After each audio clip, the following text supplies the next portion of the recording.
পরিচালক ওয়াজেদ আলী সুমনের নাম ঠিক না হওয়া একটি সিনেমায় জুটি বাঁধতে চলেছেন দেশের শীর্ষ নায়ক শাকিব খান ও মিস ওয়ার্ল্ড বাংলাদেশ 2018-র প্রথম রানার্স আপ নিশাত নাওয়ার সালোয়া। কিছুদিনের মধ্যেই আনুষ্ঠানিকভাবে সিনেমাটিতে চুক্তিবদ্ধ হতে চলেছেন সালোয়া। তবে চুক্তিবদ্ধ না হওয়া পর্যন্ত সিনেমাটি নিয়ে মুখ খুলতে রাজি নয় নিশাত নাওয়ার সালোয়া।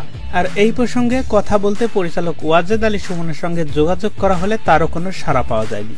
যদিও এর আগে এই সিনেমাটি নিয়ে পরিচালক ওয়াজেদ আলী সুমন জানিয়েছিলেন শাকিব খানকে নিয়ে একটি সিনেমা নির্মাণের পরিকল্পনা চলছে, তবে এখনো কোনো চূড়ান্ত কিছুই হয়নি। সবকিছু চূড়ান্ত হলে তখনই মন্তব্য করতে পারবো। তখন সিনেমাটিতে শাকিবের বিপরীতে চিত্রনায়িকা জাহারা মিতু অভিনয়ের গুঞ্জন শোনা গিয়েছিল।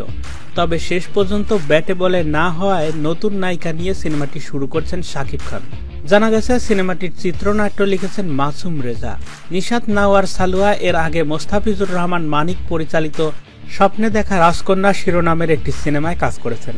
এছাড়া ওয়াজেদ আলী সুমনের পরিচালনায় বুবলির সঙ্গে জুটি বেঁধে ক্যাপ্টেন খান সিনেমা করেছেন শাকিব খান।